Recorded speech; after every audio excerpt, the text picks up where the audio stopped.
ओम शांति। आज का दूसरे अध्याय का श्लोक नंबर है 31। गीता का अध्याय सेकंड श्लोक नंबर 31। श्लोक है स्वधर्मपि चावेक्ष न विकम्पितुमर्हसि धर्माद्धियुद्धात् श्रेयोन्यत् क्षत्रियस्य न विद्यते। श्लोक दोबारा। स्वधर्म अपि चावेक्ष न विकम्पितुमर्हसि धर्माद्धियुद्धात् श्रेयोन्यत् क्षत्रियस्य न विद्यते। श्लोक का संधि विच्छेद है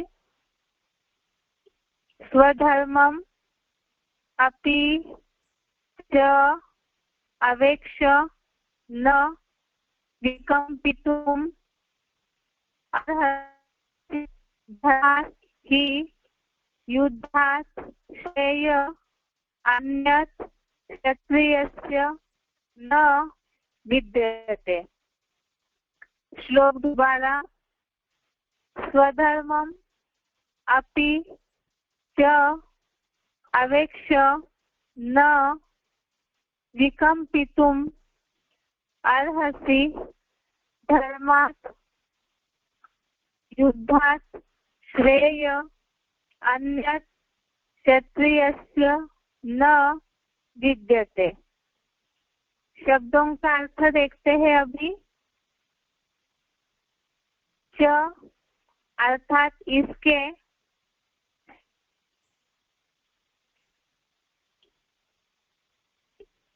च अर्थात इसके अलावा, स्वधर्मम अर्थात अपनी आत्मा के धर्म को, अपि अर्थात भी, अवेक्ष अर्थात देखकर, विकम्पितुम अर्थात विचलित होने, न अर्हसि अर्थात योग्य नहीं है, ही अर्थात क्योंकि, धर्मात् अर्थात धर्म युद्ध, युद्धात् धर्मात् युद्धात् अर्थात धर्म युद्ध के सिवाय, क्षत्रियस्य अर्थात क्षत्रिय के लिए, अन्यत् अर्थात दूसरा, श्रेय न विद्यते अर्थात कल्याण नहीं है। शब्दों का अर्थ दोबारा। च अर्थात इसके अलावा, स्वधर्मम अर्थात अपनी आत्मा के धर्म को,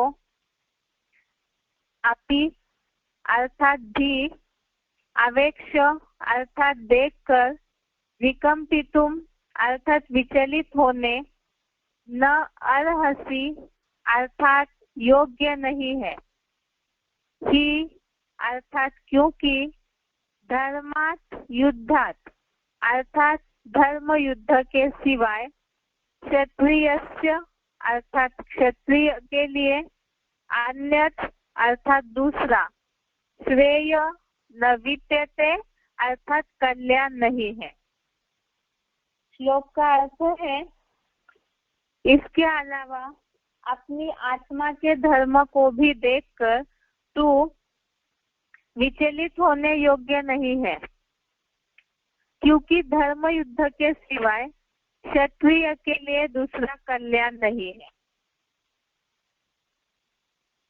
महाभारत युद्ध में, ये तो बहुत दिनों से जो श्लोक हम पढ़ रहे हैं उसमें देखा है, पहले अध्याय में तो अर्जुन की मनस्थिति ही ठीक नहीं थी। सगे संबंधियों के मोह के कारण, कुल के नाश की चिंता से, बहुत सारी बातों से अर्जुन की मनस्थिति महाभारत युद्ध करने के लिए तैयार नहीं हो रही थी। उसके बाद भगवान ने उनको समझाने के बाद उनको उमंग उत्साह तो आ गया, लेकिन फिर से दूसरे अध्याय में भी अर्जुन दोबारा से उनकी मनस्थिति खराब हुई। पूजनीय माननीय गुरुजनों से युद्ध करने की उनको हिम्मत नहीं है, इसीलिए ही भगवान ने उनको आत्मा का महत्व समझाया कि शरीर अलग है, आत्मा अलग है, और इसीलिए आत्मा जो है मूल रूप में सूक्ष्म ज्योति बिंदु है, तो उसका तो विनाश होने की बात ही नहीं है। अभी यहाँ पर अर्जुन को अभी तक तो आत्मा के और शरीर के बीच का अंतर समझाया गया कि आत्मा तो अविनाशी है, नित्य और शाश्वत रहने वाली है, उसका तो कोई हनन कर नहीं सकता, उसका नाश ही नहीं कर सकता। तो इसीलिए अर्जुन को युद्ध के परिणामों को देख के शोक नहीं करना चाहिए। इस श्लोक में अर्जुन को भगवान ने उनका जो मूल गुणधर्म है उसके बारे में बताया कि जो उनका धर्म है उसे देख करके उनको युद्ध से पीछे नहीं हटना चाहिए। अर्जुन जो राजा थे, और राजाएं अर्थात क्षत्रिय होते हैं, और क्षत्रियों के लिए तो ये नूंदा हुआ है कि उनको युद्ध करना ही है और क्षत्रियों से राज्य की रक्षा करनी है। तो इसी भाव से इस श्लोक में भगवान ने अर्जुन को ये बात समझाई है कि अपनी आत्मा के धर्म को देखकर विचलित होने योग्य नहीं है, क्योंकि धर्म युद्ध के सिवाय क्षत्रिय के लिए दूसरा कल्याण नहीं है। क्षत्रिय धर्म वालों को युद्ध करना यही मूल है उनके लिए, इसके लिए दूसरा कोई कल्याण नहीं है, इसलिए उनको युद्ध करना चाहिए। एक बार इसे क्लैरिफिकेशन सहित समझते हैं। इसके अलावा अपनी आत्मा के क्षात्र धर्म को भी देखकर तू विचलित होने योग्य नहीं है, क्योंकि धर्म युद्ध के सिवाय चारों वर्णों में विशेष रूप से तेरे जैसे क्षत्रिय के लिए शास्त्र धर्म से मिले राज्य सुख सिवा कोई दूसरा कल्याण नहीं है। तो यहाँ आत्मा का धर्म इस श्लोक में बताया है शास्त्र धर्म, और उस धर्म को देखकर अर्जुन को विचलित नहीं होना चाहिए, क्योंकि ये जो सत्य असत्य का धर्म युद्ध है, महाभारत युद्ध, इसमें चार वर्णों में विशेष रूप से तेरे जैसे क्षत्रिय के लिए, अर्थात गीता में ही एक श्लोक आया हुआ है, चातुर्य वर्ण मया सृष्टम गुण कर्म विभागशः, अर्थात चार वर्णों की रचना आत्माओं के गुण और कर्मों के आधार से की जाती है।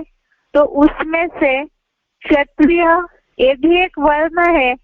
जैसे ब्राह्मणों का काम बताया जाता है ज्ञान की लेन देन करना, क्षत्रिय का काम युद्ध करना है। ऐसे ही वैश्य और शूद्र, उनका भी अपना कर्म नोंधा हुआ है। इसमें से ही क्षत्रिय के लिए युद्ध करना यही उनका धर्म है, और इसके सिवाय इस युद्ध के साथ शास्त्र धर्म से अर्थात युद्ध के कारण ही राज्य सुख की प्राप्ति होती है। इसीलिए क्षत्रिय के लिए इसके अलावा दूसरा कोई कल्याण नहीं है। उन्हें जो कर्म दिया गया है क्षत्रियों को युद्ध करने का, तो उसी में ही उनका कल्याण समाया हुआ है। ये तो श्लोक का शब्द के रूप में अर्थ है। अभी हम ज्ञान के हिसाब से देखते हैं, मुरलियों के हिसाब से। शिव बाबा जब इस संगम युग पर आते हैं तो राजयोग की पढ़ाई पढ़ते हैं, राजा बनने की पढ़ाई पढ़ाते हैं। पहले तो ब्राह्मण बनाया जाता है, ब्राह्मण अर्थात ज्ञान की लेन देन करने वाले, और इन्हीं ब्राह्मणों को देवता बनना है। तो बीच की जो स्टेज है माया से युद्ध की, तो उस युद्ध की स्टेज को ही क्षत्रिय कहा गया है। और ऐसे समय में माया से युद्ध तो करना ही है। ये धर्म युद्ध भी वास्तव में बताया। शुरू से हम गीता का अध्याय जब से पढ़ना शुरू किया है तब से देखा है कि यहाँ पर सभी नंबरवार अर्जुन है और सभी धर्म युद्ध भूमि में खड़े हैं। वैसे देखा जाए तो पहला श्लोक जो है गीता का, धर्म क्षेत्र कुरुक्षेत्र, इस श्लोक में ही ये बात सिद्ध हो गई है कि ये पूरी जो सृष्टि है, जितने धर्म है उन धर्मों के आधार से जो कर्म कांड है उस आधार से इस सृष्टि पर जितने भी मनुष्य आत्माएं हैं वो सभी ही एक प्रकार से युद्ध भूमि में खड़े हैं और सभी अपने जीवन में संघर्षमय स्थिति से ही कलयुग अंत में गुजरते हैं। अब उस युद्ध भूमि से जो लौकिक दुनिया का जीवन का युद्ध है उससे निकल करके जब हम ज्ञान मार्ग में आए तो यहाँ पर अपनी ही बुराइयों से भी युद्ध है, साथ साथ पूर्व जन्मों का जो हिसाब किताब रूपी माया है उससे भी युद्ध है और साथ साथ ही जो कौरव पांडवों का युद्ध हमने समझा कि जो भगवान को नहीं पहचानते हैं या जानने पर भी उनके रास्ते पर चलना नहीं चाहते हैं, इसी कारण भगवान के स्वर्ग स्थापना के कार्य में जो विघ्न रूप बन रहे हैं तो उनसे जो सत्य का साथ देने वाले नंबरवार अर्जुन है तो उनका युद्ध है। अब इस प्रकार से ये जो बेहद का युद्ध चल रहा है इस युद्ध को सभी को ही करना है, लेकिन जो अव्वल नंबर अर्जुन है खास उनके लिए बताया है। यहाँ पे गीता तो सारी उसी अर्जुन के लिए है, फिर नंबरवार सभी अर्जुनों के लिए लागू होती है। अब इस युद्ध से पीछे हटना नहीं चाहिए, अर्थात कई बार जीवन में भी जो संघर्ष में स्थिति होती है उससे मनुष्य हताश हो जाते हैं, जिससे हमने समझा है कि उसी के कारण मानसिक तनाव निर्माण होना, अनेक प्रकार की बीमारियां आना, क्योंकि युद्ध से विचलित हो जाते हैं, सामना करने की क्षमता नहीं रहती है मनोबल न होने के कारण या आत्मा का सही ज्ञान न होने के कारण विचलित हो जाते हैं।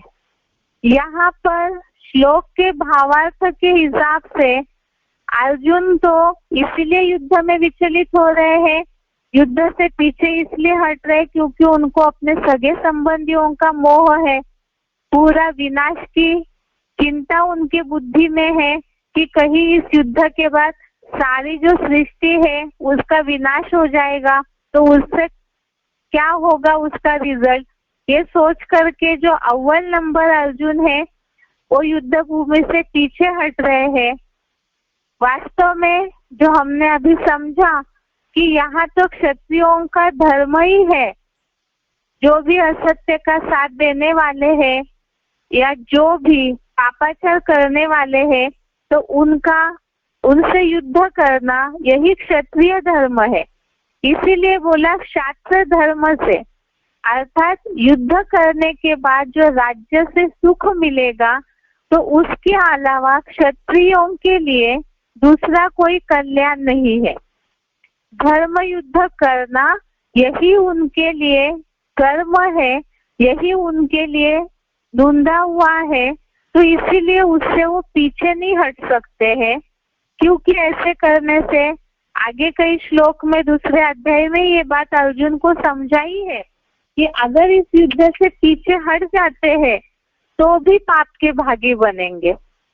अर्थात पुरुषार्थी जीवन में हम इसे समझ सकते हैं कि ज्ञान में आ गए, ज्ञान में आने के बाद भगवान को पहचान लिया, माया से युद्ध है, बुराइयों से युद्ध है, और ऐसे समय में सामना करते करते अगर थक जाते हैं, मनोबल कम हो जाता है, इससे पीछे हट जाते हैं तो उससे भी पाप के ही भागी बनेंगे। और कईयों को हो सकता है पुरुषार्थी जीवन में ये संकल्प चलते होंगे कि ज्ञान में चलते चलते भी गलत कर्म हो जाते हैं तो भी पाप बनता है, और ज्ञान छोड़ देते हैं तो भी पाप बनता है। तो ये असमंजस्य वाली स्थिति है। लेकिन ज्ञान में चलते रहेंगे तो मुरली में शिव बाबा ने ये बात बोली है कि लंबे समय तक निश्चय बुद्धि रहना ये भी मनसा सेवा का एक भाग्य बन जाता है। तो इसीलिए ही युद्ध भूमि से किसी भी हालत में पीछे नहीं हटना चाहिए।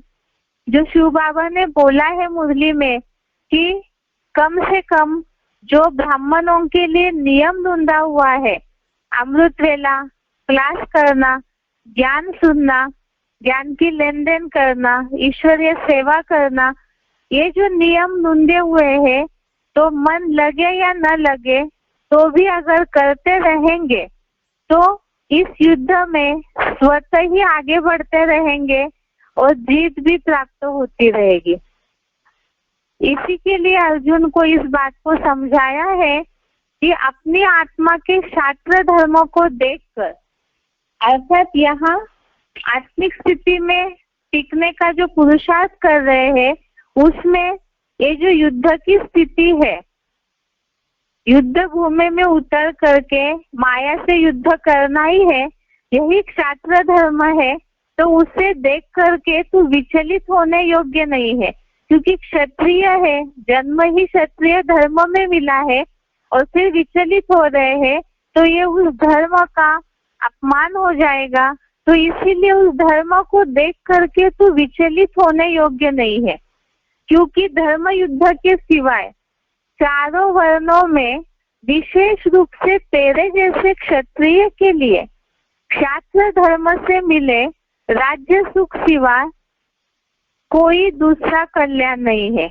अर्थात इसका रिजल्ट तो जितना युद्ध करते रहेंगे तो उतना ही नंबरवार राज्य सुख की प्राप्ति तो होनी ही होनी है और उसी में ही कल्याण ढूंढा हुआ है। इसीलिए ही पीछे नहीं हटना चाहिए। अर्थात पुरुषार्थी जीवन में हताश होकर के पुरुषार्थ करना नहीं छोड़ना चाहिए। जो माया का युद्ध है, साथ साथ जो कौरव पांडवों का बेहद का युद्ध है, उसके साथ साथ इस कल्प वृक्ष में जितने भी विधर्मी धर्म है उनकी पुरानी मान्यताओं को पूरी तरह से खंडन करने का जो युद्ध है, तो ये सारे युद्ध से ही पीछे हटने में कल्याण नहीं है, उससे तो अकल्याण ही होगा। इसीलिए ही युद्ध करना यही धर्म है और उसी में ही कल्याण है। ये है आज के श्लोक का अर्थ। एक बार इसे उच्चारण सहित सुनते हैं।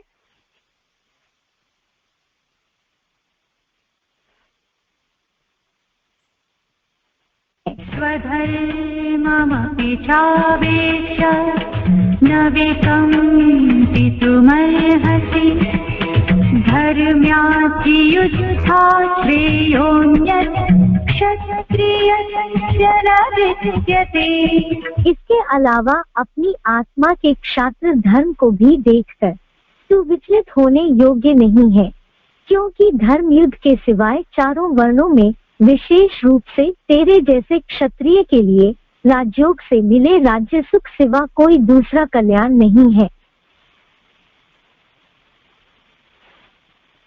स्वधर्ममपि चावेक्ष्य न विकम्पितुमर्हसि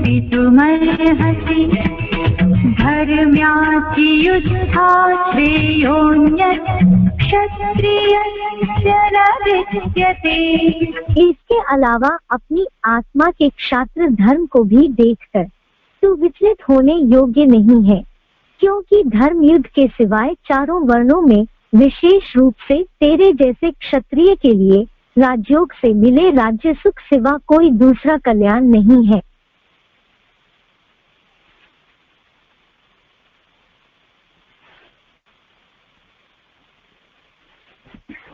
अभी बेसिक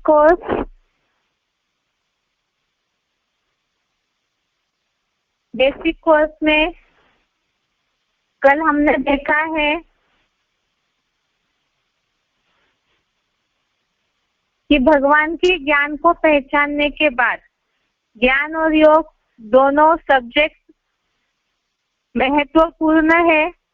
इस पढ़ाई के लिए याद से विकर्म विनाश होते हैं और उसी के साथ साथ अतीन्द्रिय सुख की प्राप्ति होती है। और साथ साथ ही ज्ञान की भी आवश्यकता है, क्योंकि याद और ज्ञान दोनों अरस परस है। और इसी के साथ साथ याद से भगवान को से जुड़ने से विकर्म विनाश तो होते ही है, लेकिन इसी के साथ साथ कर्मों की भी जानकारी होनी चाहिए। कर्मों की जानकारी इसलिए होनी चाहिए, जो हमने गीता का चौथे अध्याय का 17वां श्लोक देखा था, अध्याय 4 श्लोक नंबर 17। इसमें बताया है कि कर्म, अकर्म और विकर्म को जानना चाहिए। याद तो हम कर रहे हैं, लेकिन याद की ऐसी स्टेज नहीं आई है जो बिल्कुल देह से डिटैच हो जाए। और वो करने के लिए ही जो बताया, मन तो भगवान में लगाना है। मन मना भव का जो श्लोक हमने देखा, उसके साथ साथ ही जब मन नहीं लगता है तो जो भी हम कर्म करते हैं वो भी ईश्वर अर्पण होने चाहिए। अब वो ईश्वर अर्पण कर्म कब होंगे?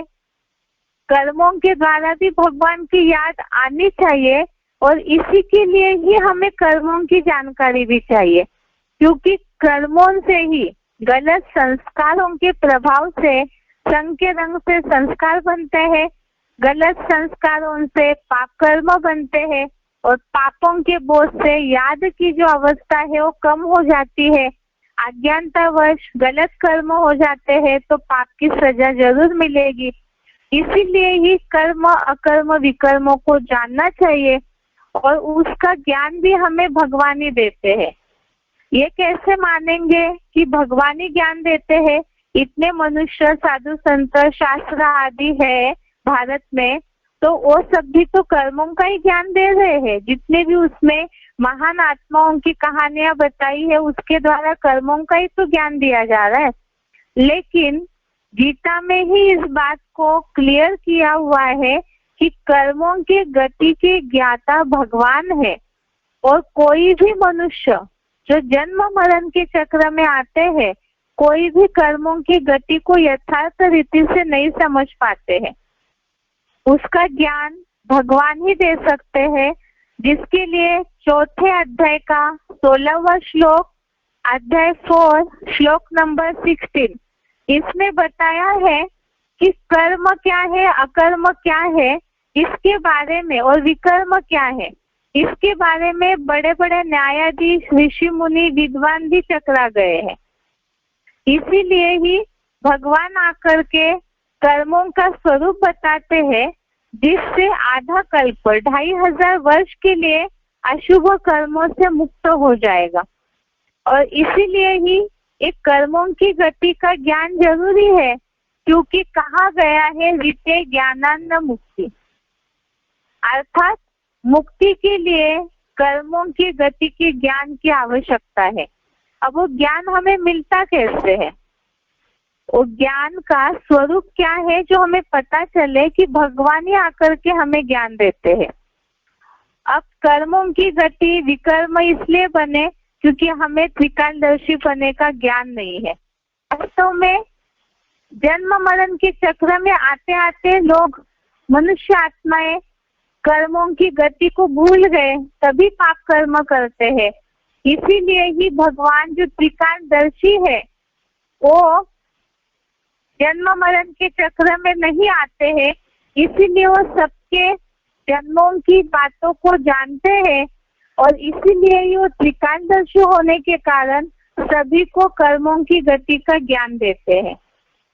इसलिए 7वें अध्याय का 26वां श्लोक, अध्याय 7 श्लोक नंबर 26, इसके भावार्थ में ये बात लिखी है कि संपूर्ण भूत, वर्तमान और भविष्यगत प्राणियों को मैं जानता हूँ, किंतु मुझे हीरो पाठधारी को, शंकर महादेव को कोई नहीं जानता है।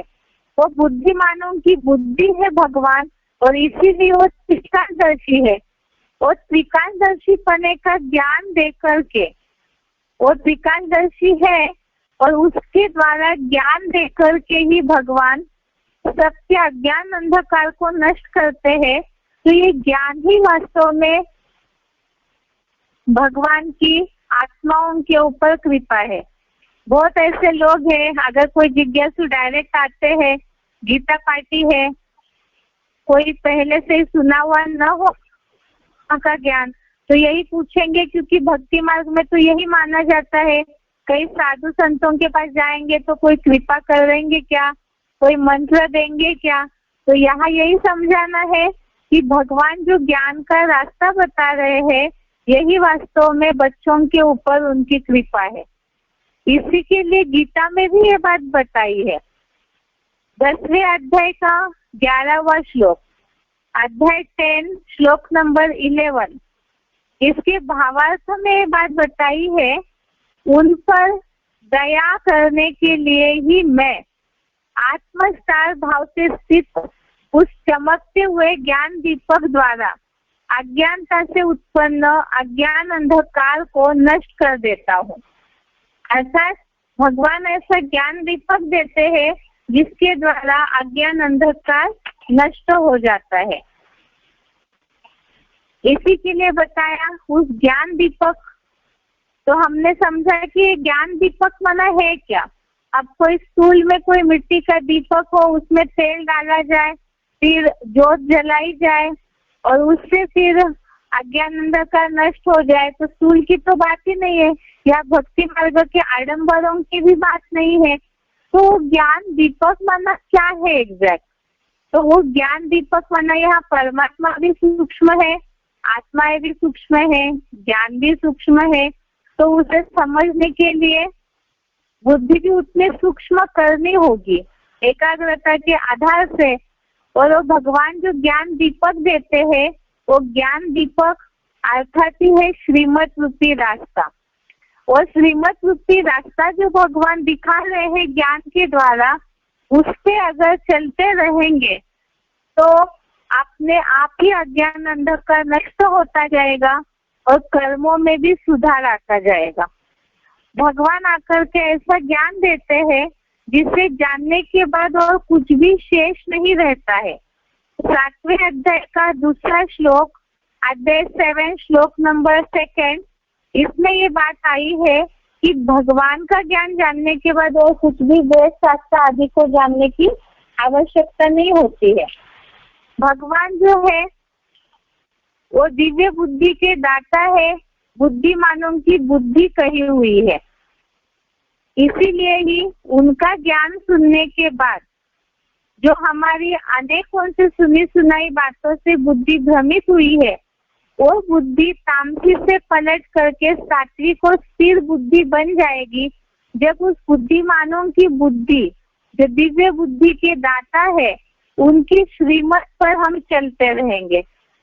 इस श्रीमत को, ये तो ज्ञान मार्ग में मुरलियों को श्रीमत कहाँ है, और यहाँ भक्ति मार्गीय हिसाब से सारे मनुष्यों के कल्याण के लिए श्रीमद् भगवत गीता जो बताई है, इसमें भी नाम आया हुआ है श्रीमत, अर्थात भगवान के द्वारा जो गीत के रूप में बताया हुआ है मनुष्यों के जीवन के रास्ते के लिए, वही श्रीमद् भगवत गीता है।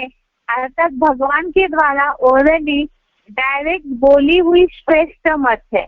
और इस श्रेष्ठ मत पर चलना अर्थात ही भगवान के ज्ञान को सुनना। भगवान के ज्ञान को सुनते रहेंगे अर्थात ही श्रीमत को अपने जीवन में धारण करते रहेंगे, तो उसका फायदा क्या है वो भी भगवान ने अर्जुन को गीता में ही बताया है कि गीता में जो भी श्रीमत मनुष्यों को दी हुई है, उससे चलने से क्या फायदा है और न चलने से कितना नुकसान होता है, ये भी बताया है। 9वें अध्याय का 1 श्लोक, इसमें फायदा बताया है कि इस ज्ञान को सुनने के बाद पाप से मुक्त हो जाएगा। और नुकसान बताया है 16वें अध्याय का 23वां श्लोक, अध्याय 16 श्लोक नंबर 23। अगर इस श्रीमत पर नहीं चलते हैं तो न सुख को, न सिद्धि को, न परम गति को प्राप्त होंगे। इसी के लिए बताया कि कर्म और याद दोनों की भी आवश्यकता है, जिसके लिए सबसे खास हमने समझा था मन मना भव और मध्याजी भव। ये 2 मंत्र याद रखने हैं, मन भी भगवान में लगाना है और उन्हीं के लिए कर्म भी करते रहेंगे तो अपने आप ही आत्मा पर गलत संग का, अज्ञानता का, पाप के संस्कारों का बहुत बोझा चढ़ा हुआ है। अब एक बोझ उतरेगा कैसे, उसके लिए हमने समझा पापों को भस्म करने के लिए मन बुद्धि को भगवान में लगाना है। अब मन बुद्धि तुरंत न लगे तो कर्मों से भी भगवान का ही संग करना है। और इसी के लिए ही गीता में 2 शब्द आए हुए हैं, मन मना भव और मध्याजी भव। और इसे जितना जितना धारण करते रहेंगे तो उतना ही प्रैक्टिकल जीवन में अनुभूति होती रहेगी। इसी के लिए ही याद और ज्ञान ये दोनों भी अरस परस है। सिर्फ ज्ञान सुनते रहेंगे, समझते रहेंगे तो परिवर्तन नहीं होगा, उसे अपने जीवन में प्रैक्टिकल में धारण करना होगा। और धारणा भी तब कर सकेंगे जब आत्मा याद से पवित्र होती जाएगी। जैसे को याद करते हैं वैसे ही बन जाते हैं, तो मन बुद्धि से भगवान को याद करेंगे तो उनके संग के रंग से मन बुद्धि परिवर्तन होती रहेगी। इसी के लिए ही खास जरूरी है, ये करने के साथ साथ ही मन को कंट्रोल करना जरूरी है। मन को कंट्रोल करने के लिए स्टार्टिंग में ही मन के टॉपिक में हमने समझा अभ्यास और वैराग। ये जो एटॉमिक दुनिया है, विनाश होने वाली दुनिया, उस दुनिया से वैराग्य आना चाहिए।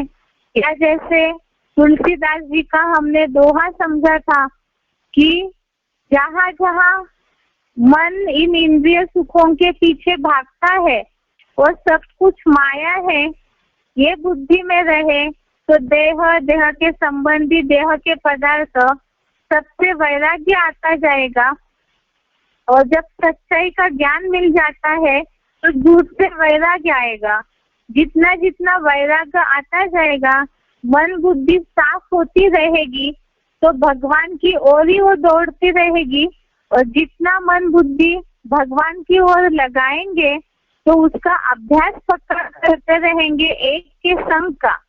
जितना जितना धीरे धीरे करके चारों ओर से मन को हटा करके एक ईश्वर में लगाएंगे तो ऐसे अभ्यास से ऑटोमेटिकली ही अवस्था बनती जाएगी। मन एकाग्र होता जाएगा और जितना एकाग्र होता जाएगा उतना ही सुख शांति की अनुभूति भी होती रहेगी।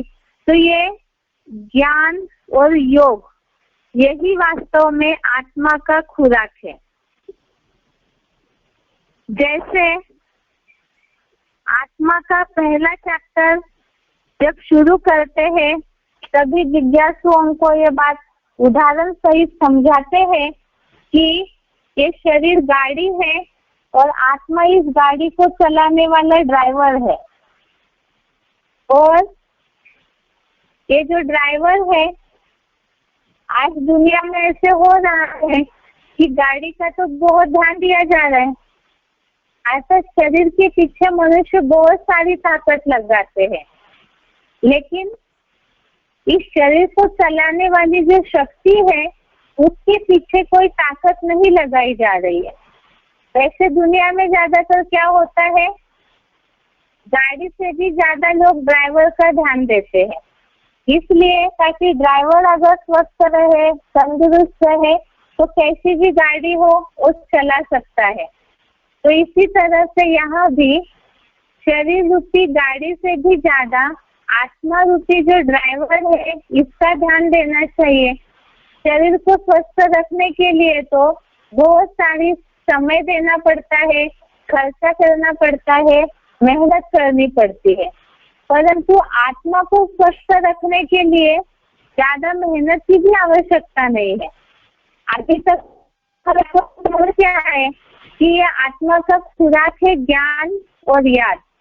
इस आत्मा रूपी ड्राइवर का पानी है भगवान का ज्ञान और भोजन है भगवान की याद। अब इसे कैसे समझेंगे? जैसे हमने शुरू में ही आत्मा का चैप्टर शुरू किया, आत्मा का पाठ, उसी में समझाया जाता है कि आत्मा अलग है, शरीर अलग है और शरीर बिना आत्मा रूपी ड्राइवर के चल नहीं सकता है।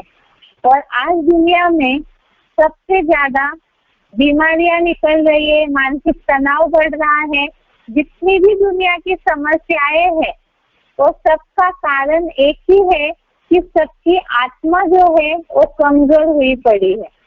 मन बुद्धि संस्कार जो है इसका सही रीति से आत्मा का नॉलेज नहीं है मनुष्यों में, इसीलिए ही शरीर का अर्थात गाड़ी का तो बहुत ध्यान दिया जा रहा है लेकिन ड्राइवर का नहीं। जिनके पास स्मार्टफोन है उनको चित्र तो दिख रहा होगा। उदाहरण के लिए यहाँ बैटरी का चित्र दिखाया है, पेड़ का चित्र दिखाया हुआ है। जैसे फोन है लेकिन फोन की बैटरी अगर चार्ज नहीं की तो फोन काम नहीं करेगा। ऐसे ही आत्मा रूपी बैटरी जो है वो जन्म मरण के चक्र में आते आते इंद्रियों से सुख भोगते भोगते आत्मा में जो ताकत है वो क्षीण हो गई। आत्मा रूपी बैटरी जो है वो डिस्चार्ज हुई है। अब डिस्चार्ज हुई है तो उसे चार्ज करना जरूरी है और उसे चार्ज कैसे करेंगे तो भगवान की याद से ही। आत्मा रूपी बैटरी का कनेक्शन जो भगवान बाप है जनरेटर के रूप में, उनसे जितना जुड़ता रहेगा तो उतना ही आत्मा रूपी बैटरी चार्ज होती रहेगी। लेकिन इस बात का मनुष्यों में पूरी तरह से ज्ञान नहीं है, इसलिए क्या कर रहे हैं, सभी को देहभान वाली दुनिया है। कलयुग के अंत में देहभान इतना ज्यादा बढ़ जाता है कि शरीर को ही सब कुछ समझते हैं। जैसे शरीर के विश्लेषण में ही साइंस ताकत लगा रहा है। इतनी जितनी बीमारियां निकल रही है उतनी दवाइयां निकल रही है, अस्पताल खुलते जा रहे हैं, नए नए इन्वेंशन होते जा रहे हैं, इसीलिए ताकि शरीर स्वस्थ रहे। शरीर को ही सब कुछ समझा जा रहा है। लेकिन ये बात समझनी चाहिए कि जैसे कोई पेड़ है, उस पेड़ के पत्तों में कितना भी पानी डालते रहे लेकिन बीज को पानी न मिला तो पेड़ जिस तरह से सरसब्ज जो दिखना चाहिए वो नहीं दिखेगा। तो इसी तरह से यहाँ भी दुनिया में बहुत सारे उपाय अपनाए जा रहे हैं तन के लिए, तन की सुंदरता के लिए, तन के तंदुरुस्ती के लिए बहुत सारे उपाय किए जा रहे हैं। प्राणायाम करते हैं, योगा करते हैं, या तो तंदुरुस्ती के लिए अलग अलग एक्सरसाइज करते हैं, हठयोग करते हैं, बहुत सारी विधियां अपनाई जा रही है। लेकिन उसके बावजूद भी ऐसे कोई भी नहीं होगा जो ये कहे कि हम संपूर्ण रीति से स्वस्थ है। वो इसीलिए नहीं हो रहा है तो शरीर और शरीर की इंद्रियों के पीछे ताकत लगाई जा रही है। अर्थात पेड़ के पत्ते पत्तों को, ये इंद्रिय जो है ये अलग अलग इस वृक्ष के पत्ते हैं और इसी के लिए ताकत लगाई जा रही है। लेकिन जो बीज है, मूल आत्मा, उसके पीछे जो ताकत लगानी चाहिए वो नहीं लग रही है।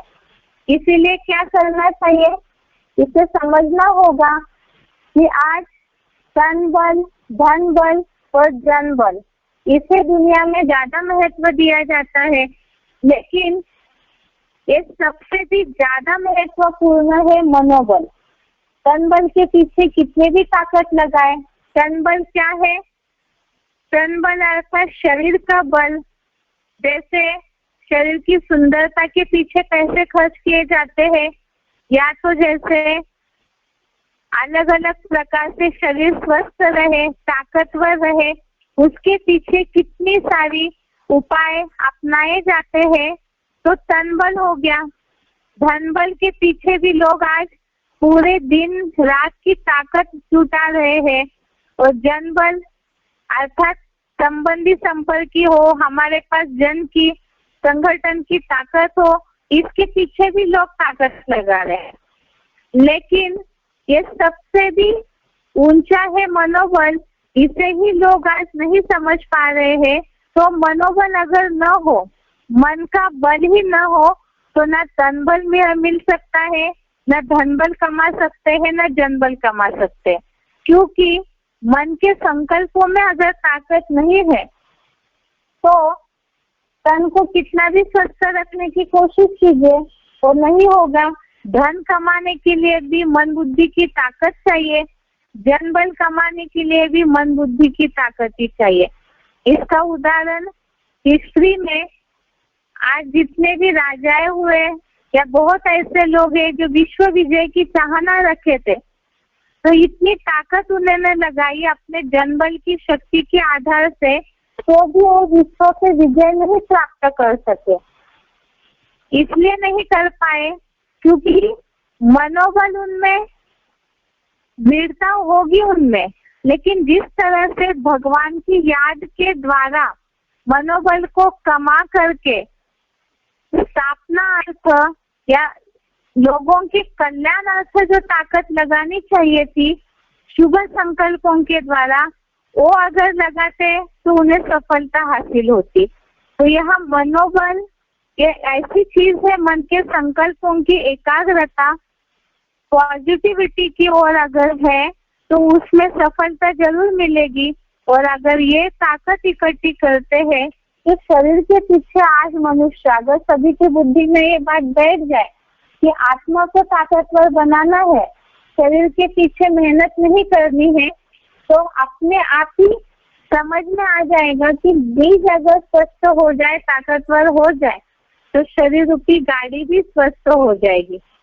ये बातें इसलिए समझाई जा रही है, कईयों को ये लगेगा इतना कहाँ टाइम है, इतना सब ज्ञान सुने, आराम से हम जी रहे हैं तो ये सब क्यों करें। वास्तव में ये ज्ञान और भगवान की याद जीवन में इसलिए धारण करना है क्योंकि भविष्य में जो दुनिया की हालत बिगड़ने वाली है, तो उसी के लिए अगर अभी से ही मनोबल इकट्ठा करके नहीं रखेंगे, लंबे समय की मन की एकाग्रता नहीं होगी, तो दुनिया की जो हालत बिगड़ने वाली है तो उससे बचना मुश्किल हो जाएगा। तो इसीलिए ही भगवान आकर के कर्मों का ज्ञान देते हैं, सिखाया जाता है कि भाग्य कैसे बनाना है। भगवान जो है वो भाग्य विधाता तो है, लेकिन वो किसी के भाग्य को लिखते नहीं है। एक ज्ञान इसलिए समझाया जा रहा है ताकि सब मनुष्य आत्माओं के हाथ में उनकी तकदीर है, उस तकदीर को बनाना है या बिगाड़ना है वो सबके अपने हाथ में है। इसीलिए ही ज्ञान और याद का पुरुषार्थ करना जरूरी है। तो भगवान किसी की तकदीर स्वयं लिखते नहीं है, अज्ञानतावश मनुष्य ऐसे समझते हैं। वास्तव में गीता में इस बात को क्लियर किया हुआ है कि हर एक अपने लिए खुद ही जिम्मेवार है।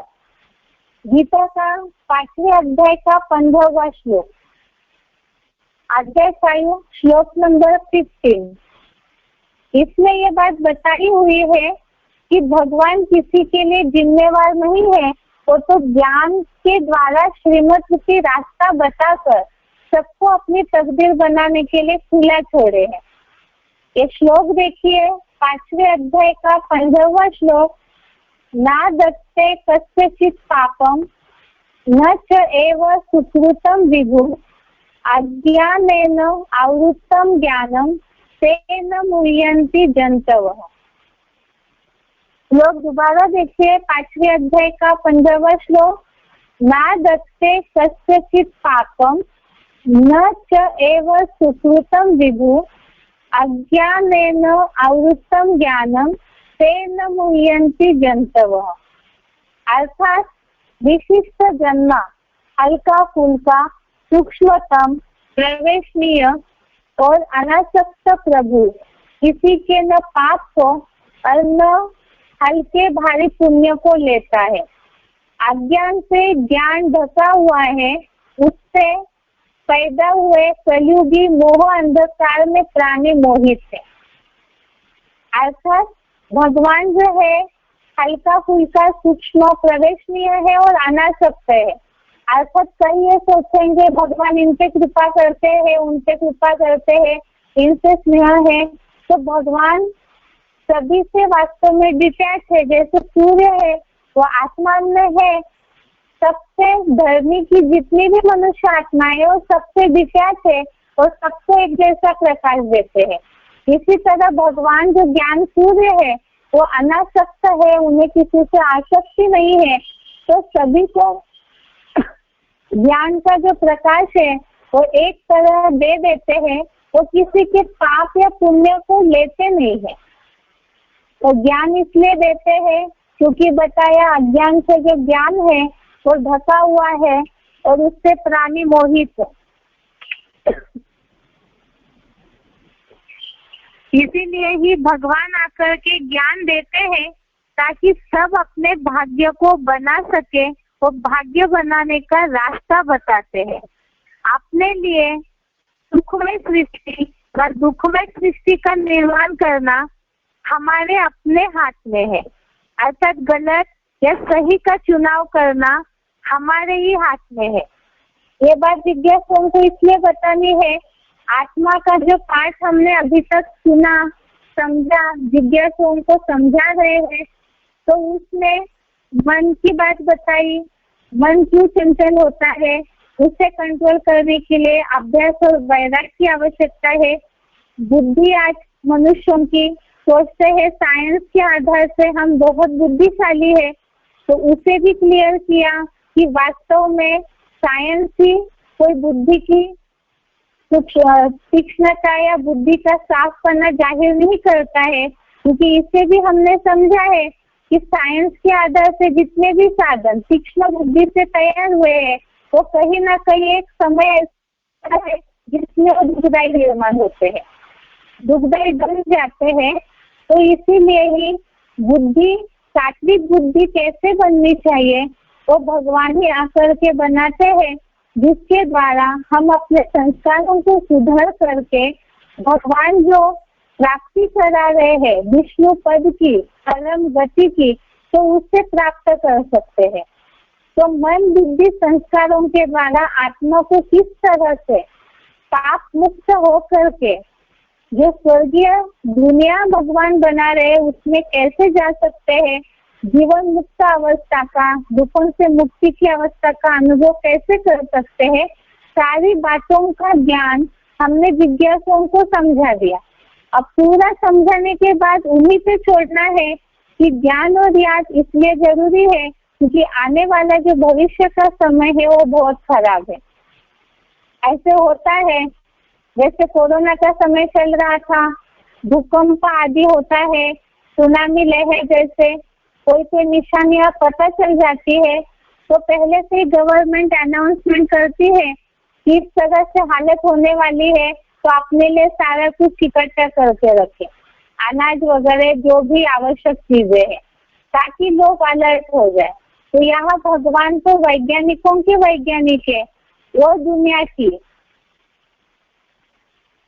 लिए महाविनाश, तो उसके लिए पहले से ही संकेत दे रहे हैं, सचेत कर रहे हैं, और उससे निपटने के लिए, उस महाविभीषिका का विनाश का सामना करने के लिए एक कोई 4-6 महीना का रसद इकट्ठा कर लिया तो मुक्त हो जाएंगे, ऐसे तो नहीं है। यहाँ तो शरीर को बचाने के लिए जरूरी है, अभी समझे हमें मनोबल की ताकत, इकट्ठा नहीं करते हैं तब तक जो महाविनाश का समय सामने खड़ा है उससे बच नहीं सकते हैं। और इसीलिए ही उसकी तैयारी करने के लिए कोई ये देखा तब विनाश समझे तक नहीं, तब हम सुनेंगे, तो तब सुनने से कोई प्राप्ति नहीं होगी। विनाश के समय जो सेफ्टी मिलनी चाहिए वो नहीं मिल सकती है।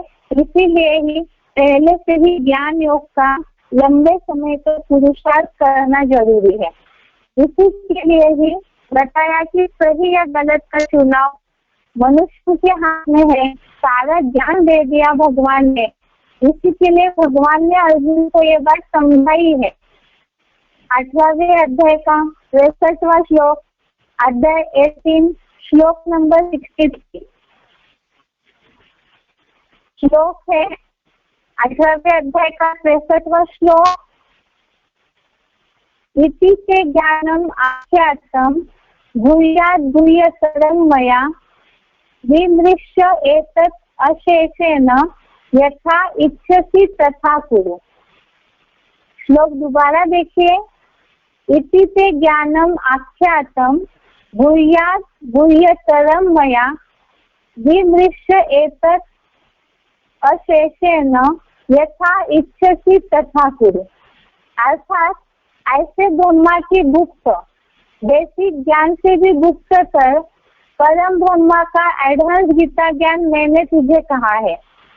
इस पर पूरी तरह परिप्रश्नेन सेवया अध्ययन रत हुआ विचार कर जैसा दिल में चाहे वैसा कर।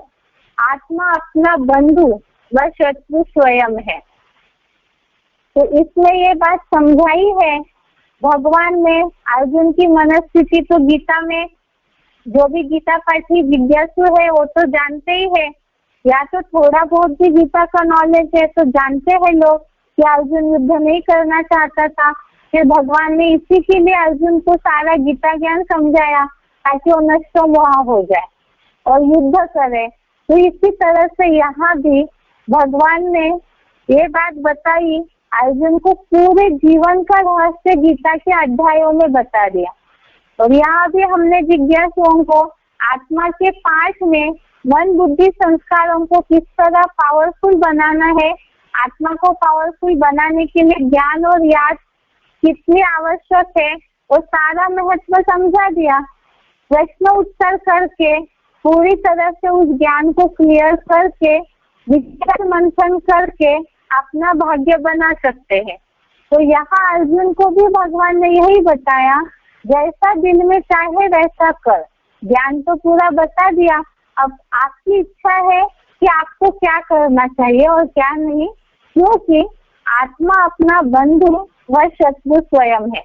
अर्थात हमें अपना भाग्य बनाना है या नहीं ये खुद ही निर्णय करना है।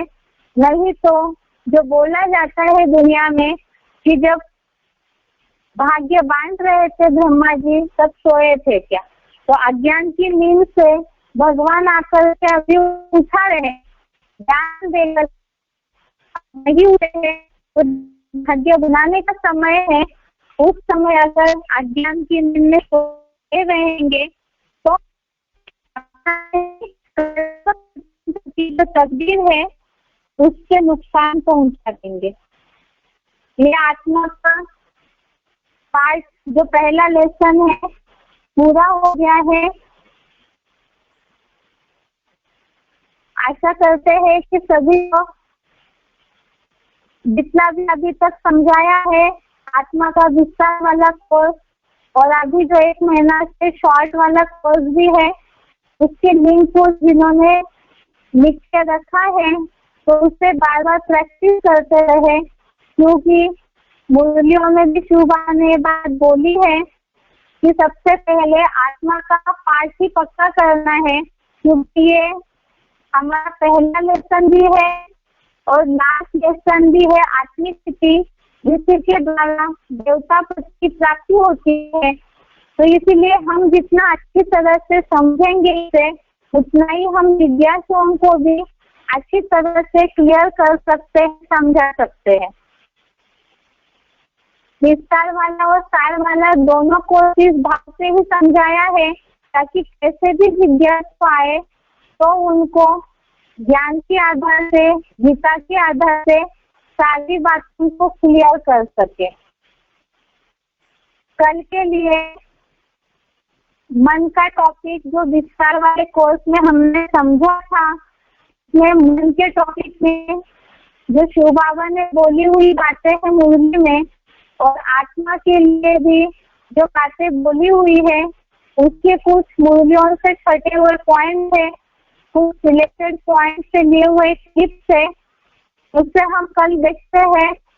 उसके नंबर आप लोग नोट करके रखिएगा, उससे बार बार सुनते रहेंगे तो जिज्ञासुओं को बातें क्लियर करने में या कन्वर्ट करने में मदद मिल जाएगी।